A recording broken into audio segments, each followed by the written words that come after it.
This is John Matarazzo for Charisma News, and today I have a very special guest with me to talk about the mobility issue of so many people around the world.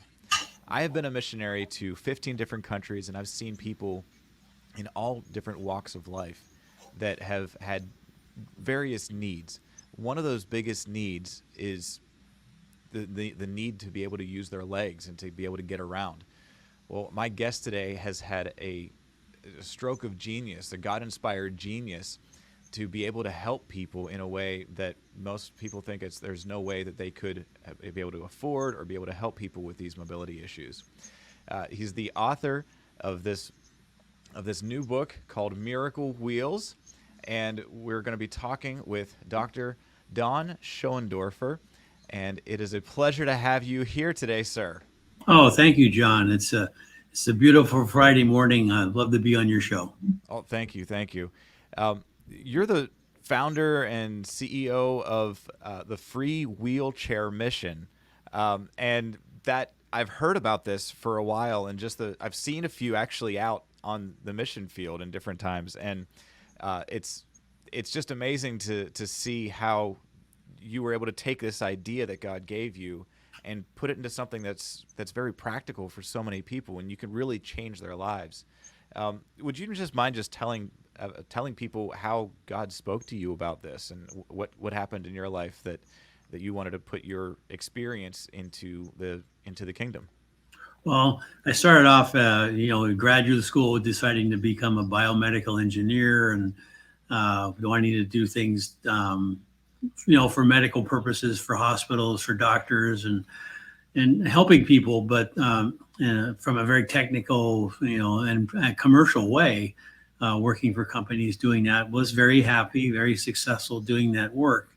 Very early in my career, my wife and I went on a vacation to Morocco, 1979, in a very crowded, very old part of a city, very crowded dirt road, almost like an alley, but it was lined on either side by vendors and people walking through. And we're just in awe with all the colors and the smells and the sounds and everything. But between people's legs crawls this woman using her fingernails for traction, dragging her limp legs behind her. They were no asset to her at all. And she was bleeding. She was filthy. Her clothes were shredded. And she wasn't looking at anything but her fingers and taking these 6-inch long sort of strokes at the ground and hoping nobody would step on her. And that was shocking. But then we noticed how people were just stepping over her like she was something bad and not wanting to do anything about it, about her condition, which was bad too. And we're new to life in the developing world. And, it was later explained that's just life. You just deal with it. And all she wanted to do is get across that little alley without being stepped on. And then she disappeared. And, the whole thing took about 45 seconds. And it just stopped our hearts. What do we do? How do we fix this? Well, let's go find a wheelchair. No, it wasn't possible. All our traditional American ways of trying to fix the problem were not possible, and we just walked away. Went back to home and carried on for 20 years on my career, developing my career. That image never left me, though. Yeah, whenever you experience some things like that, they just really stick with you. Those are like heart imprint moments, and I've seen some of those people too on the mission field. I know what it's like to see somebody and just feel compassion. And I'm like, I don't know what I can do. There's nothing that I can do. I don't have the money to just buy them what they need to get around. Like I don't even know how to get a wheelchair for somebody. Like I've helped carry people to places they've needed to go, but that's not a long-term solution. That's just helping people in the short term with that need. But with your biomedical engineer background, what inspired you to start making these unique wheelchairs? Well, as we, advance in our careers and, family and home and all that, we had three teenage daughters, and they brought us to our knees. My wife was brought up a Catholic. I was brought up in a congregational church, and always gave God credit for creating the universe, but I didn't think he had time even to deal with an individual's life like mine. Hmm. But then surrendering to him, and then realizing that there are great benefits from surrendering, and we didn't have to deal with a lot of the issues we couldn't solve anyway. Brought us back to church. I started off thinking I could do more than just go on Sunday. I could be a volunteer, I could mentor, I could tutor, and I was enjoying it, and I think the students were, but I wasn't really being very successful at either one. And I did that for a few years, and it was I like to compress the story into a phone call that I got from God. Now I really didn't have this happen, but it's an easy way to tell the story. And so this is how my story goes. The phone rings in the middle of the night. I answer it, and the voice is Don. I assume you know who this is, and I said yes. God, I think this is you talking. And he said, I want to just talk to you about how you're spending your time. You thought you could help me by tutoring and mentoring high school students from Central America, but you're not any good at it. You know that. I know that. And I don't know why you just don't use the tools that I gave you to help my kingdom. And then he hung up. Well, again, it didn't happen like that, Right. but it did over about a 6 month period. I understood all the essence of that phone call had it happened, and he was dead right. I was not using my tools. So then this image that was now 20 years old about this woman crossing a dirt road with her fingernails, well, gee, what does she need? Mm-hmm. She needed a chair with wheels on it, and the name of the wheelchair has the ingredients. And so I went. That's true. A wheel and a chair. Okay. Can't be that hard. So I went to, I went to Toys R Us, and I saw bicycles for sale from China for $60, and I knew enough about engineering and manufacturing to figure that those wheels probably cost $3 each to make in China. Hmm. And they're made by the millions and the millions, because bicycles are so popular even now. And then next to Toys R Us is Home Depot, and they had white resin lawn chairs on sale. The end of it was fall, and and so I got a whole lot of those for $4. So I had $4. I figured I had $10, 2 wheels and a chair. So get a couple casters, get some steel, connect them, and okay, and now I had a prototype, and I knew the value of a prototype. If as an engineer, if you don't have something that people can get their hands on, it's really hard to convince them of anything. So I took this prototype to my church, Mariners Church in Southern California. I had a meeting with the mission pastor, the mission director, and he was kind of late for the meeting. He was tired. He had just got back from a mission trip to the Democratic Republic of the Congo. Mm. And I pushed a wheelchair out and showed it to him. He said, Don, I can't believe this, what you're showing me now, because just 2 days ago, I saw people crawling on the ground in the Democratic Republic of the Congo. Yeah.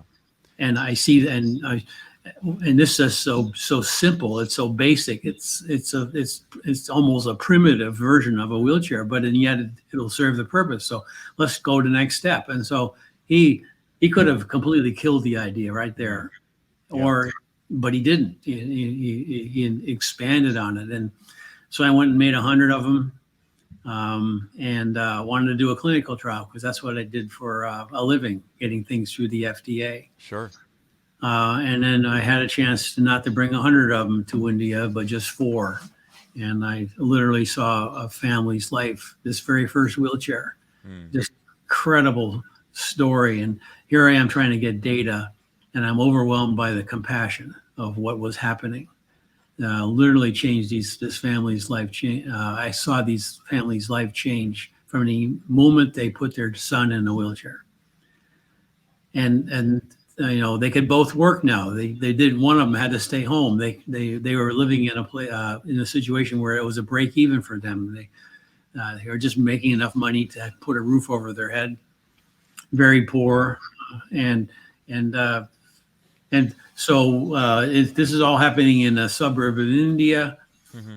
On a Sunday afternoon, we drive through their village.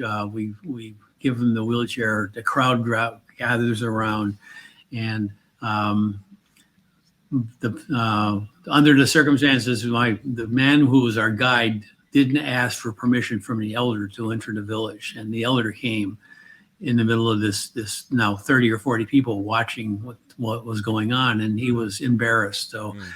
And he was mad, and so our guide, whose name was Moses, said, "Don, we have to leave right now. I did a really bad thing, a discourteous thing to the elder, and he doesn't look very happy." And I agreed. He didn't look happy either. But I said, "Okay, Moses," that was my guide's name. And I said, "I did my job. It's your turn." And he said, "What do you mean?" And I said, "Well, I brought the wheelchair. I opened the doors for you. I noticed you've got a Bible in your pocket. Tell them why we're here." And he opened the Bible and read to them in this Hindu village, and they all listened to him because they thought they're getting an explanation from the words of Jesus why he was getting this wheelchair. This young boy, was getting this wheelchair. And as we try to leave as quickly as we can, not to further upset the elder, we got in a bus, started to try to drive down the road. The bus driver was in a hurry to get home. Mm-hmm. The villagers ran after us. Oh no. Wanting to stop the bus, pounding on the side of the bus. And finally they got in front of the bus, put their hands on the windshield, and the driver was going to have to run over them. Oh no. If he didn't stop the bus. And we're all thinking, this was in 2001. We're all thinking we're going to be kidnapped now. We're going to be held. Right. Those turn around. Dicey situations. Yes, it could be. Our imaginations are pretty, creative too. But we turn around and here comes the mom carrying 2 glasses of water. Hmm. And she felt at that point when we left, we were leaving without the wheelchair. She understood. Even though we told her, she really understood that she gets to keep the wheelchair. And she felt she had to give it something because she realized what it had done for her life and the life of her family. She was, that was the only thing she could afford to give was water. Wow. So you're able to help people that have just this extreme need. And I mean, whenever they're crippled, if they have a family, not only are they taken out of the picture, but somebody else has to then give a good portion of their life to take care of that person. And so you're really having 2 people that are handicapped in a way. And so by you providing these free wheelchairs, you're literally giving mobility back to the person that actually has the physical handicap, but the family handicap is also being set free as well. And as you said, then somebody, they could both start working, or, they have other opportunities at that point. Those stories are just incredible. And I know that you have so many more of those, and I'd love to incorporate a few more of those to our conversation here. But I just want to make mention, before we started this interview, I just Googled, what does it cost to buy a wheelchair, and it's a couple $100 to several $1,000s depending on all the bells and whistles that you might add to it. But you're telling me and all of our listeners here that for $96, not only can you provide a wheelchair, but you can get it to the person in another part of the world? Yeah, that's true. We have them made in China, because that's the only way we can get these things at this expense, at this low expense, and in India. And they're shipped by ocean container, 550 wheelchairs in a container to one of our 94 countries that we've served. And we deliver them to a distribution partner.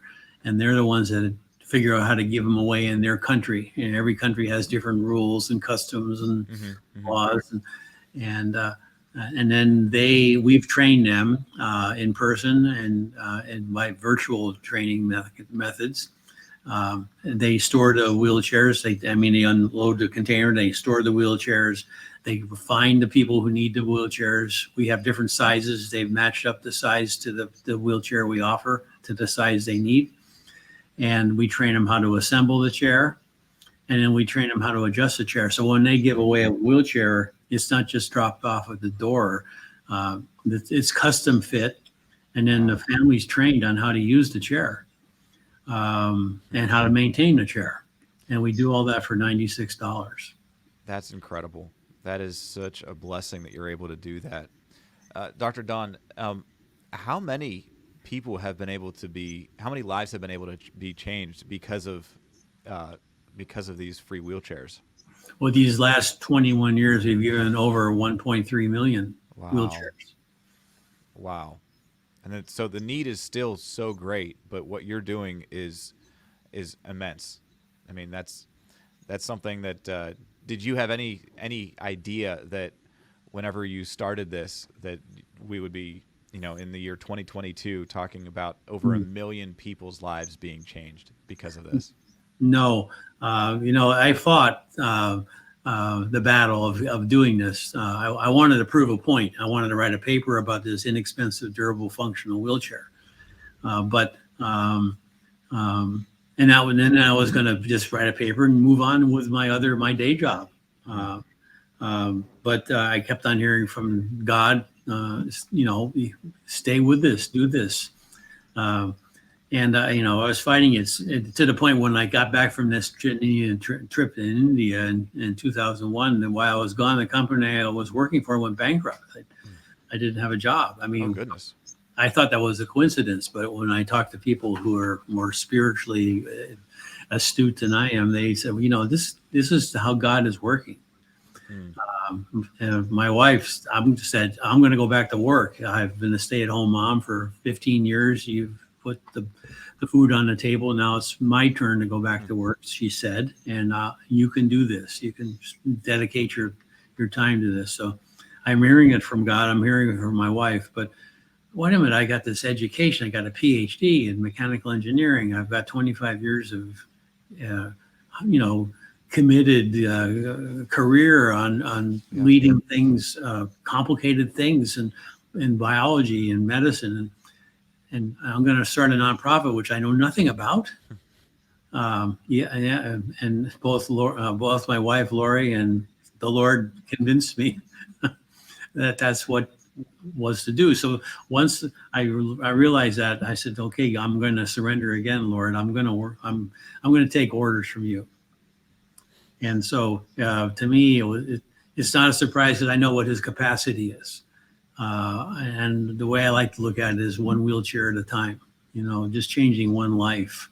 I mean, 75 million people need a wheelchair, but if you can just change one, what a magnificent thing that is. So everyone we give away is to them, they consider it a miracle. That's the name of the book, Miracle Wheels. Yeah, and let's talk about your book a little bit, just because I think it's really important. Your book, Miracle Wheels, the story of a mission to bring mobility to the world.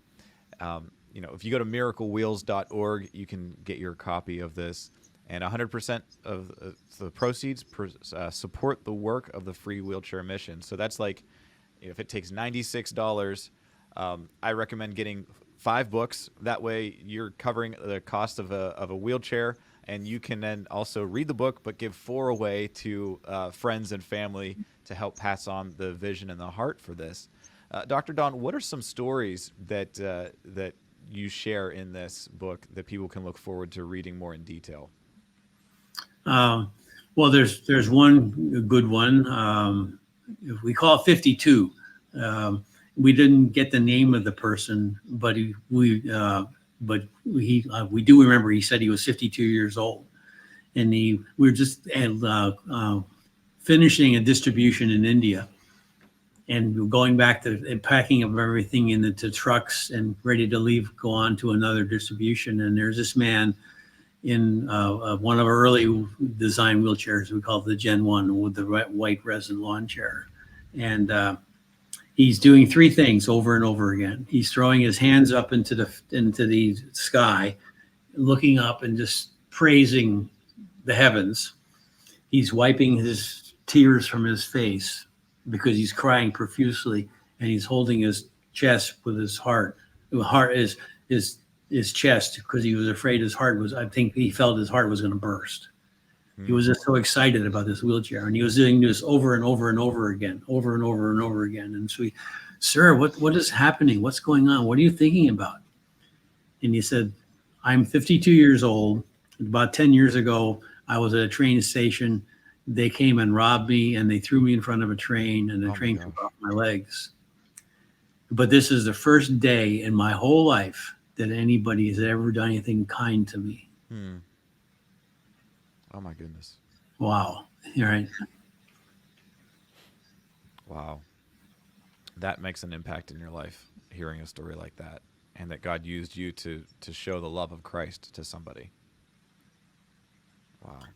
Well, we find people going, getting a job, getting a career, raising a family, doing things that they've been dreaming about, but maybe they've never dreamt about it because they never thought. They've been living in the shadows in the back room for 3 decades. Mm-hmm. We've found people like this who haven't seen the light of day for 3 decades. Wow. And their families are their wheelchairs. Their families are keeping them alive. Sometimes it's the neighbors. Sometimes they're abandoned on the street.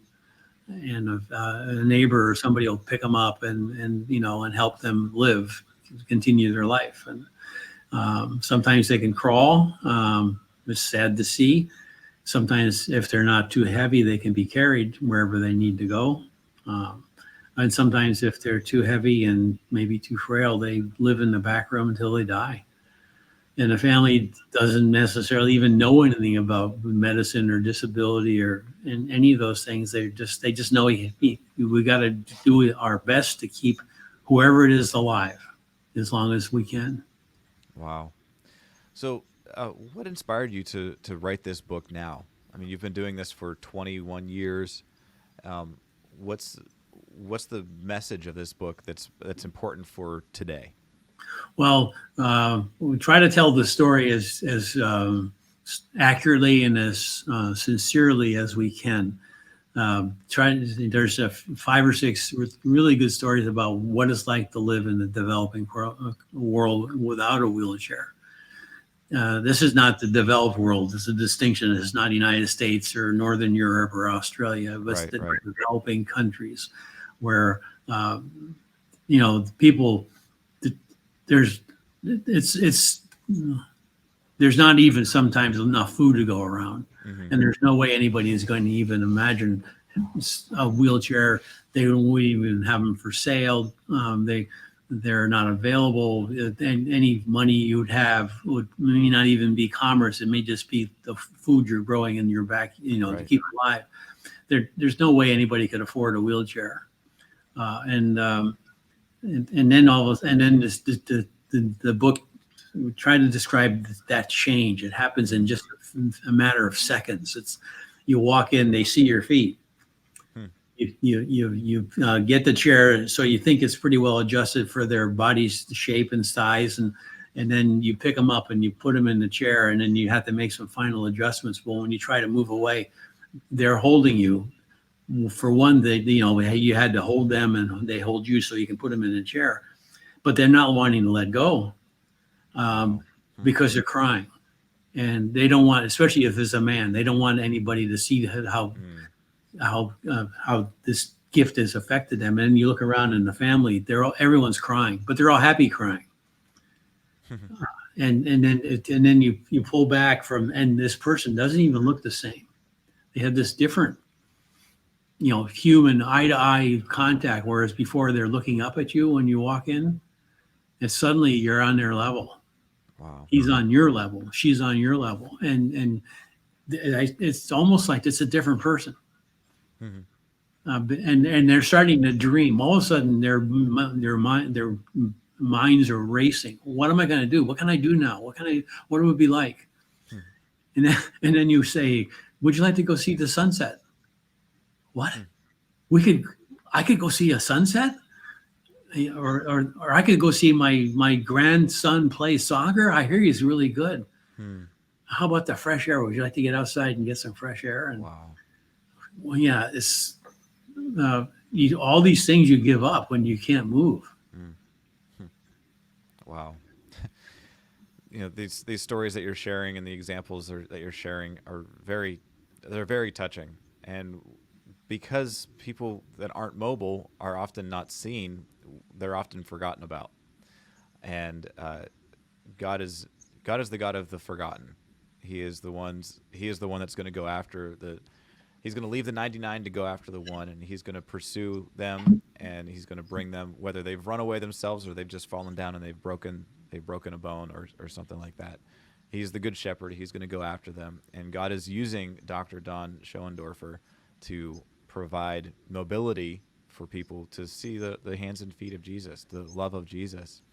And on your website, Dr. Don, you have uh, these the first generation version of the wheelchair, which is just what you described earlier, that about with the white resin chair and the bicycle tires, and it's really it seems like something that could easily be used. And then you've got the generation two, which you rolled out in 2009, and it definitely looks like a step up. And then you have the generation three that came out in 2013, which has even more customizable parts to it, and it looks like it would help a lot of people. But what is the next step for the free wheelchair mission?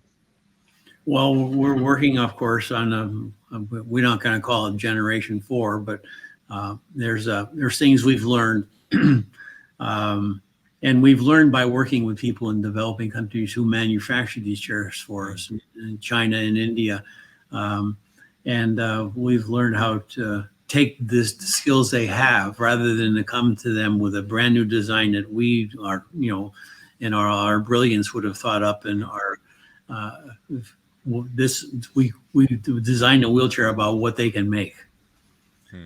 and then we try to bring them into the design, into the creative part of it by asking them, well, how would you make this brake work better? How would you do this? What kind of bearings do you think we should use? And and we want to make a chair that's going to be lighter. We want to make it a chair that's even more adjustable. Um, you know, Humanity, many people in the world are getting larger as time goes on because there's diets that are a little bit richer in calories, and then we want to reach down into the other end where um, a chair for a smaller person. Now, in the beginning, I realized that families, mothers and fathers, wanted to carry their children if they couldn't walk. They liked being their child's legs, but it gets to a certain point when they're too heavy, Hmm. and we but we want to bring that ability to wheel a child into the younger ages, because sometimes these schools are miles away, and you've got the choice. Right. Do I carry my child to school, or is this their graduation now from not ever going to school again? Because I can't spend 4 hours and walking 5 miles to carry my kid to school back and forth. Right. So that we're trying to reach in a little bit deeper into the types of wheelchairs that now we know so much about, because we've given so many away. Yeah. So because you've given so many away, you've seen them in different applications and different terrains and different areas of the world, and you've seen people with different needs, um, or different applications of those needs as well. You're able to tweak and adjust and continue on innovating and providing a better service to these people. Dr. Don, it's been a pleasure to talk to you today. And I just want to encourage people to check out his website, miraclewheels.org, to get your copy of Miracle Wheels, the story of a mission to bring mobility to the world, as well as his website, freewheelchairmission.org. And both of those, I believe, they'll lead to each other. but you can see videos and testimonies and examples of the work that they're doing. And Dr. Don, thank you so much for coming on and joining me for the Charisma News podcast. It's an encouragement and it's a blessing. Thank you, John. It's a blessing for us to get the word out about this. About we can make the world a better place and help build God's kingdom in the same time. Amen. Well, this has been John Matarazzo for the Charisma News podcast. God bless you.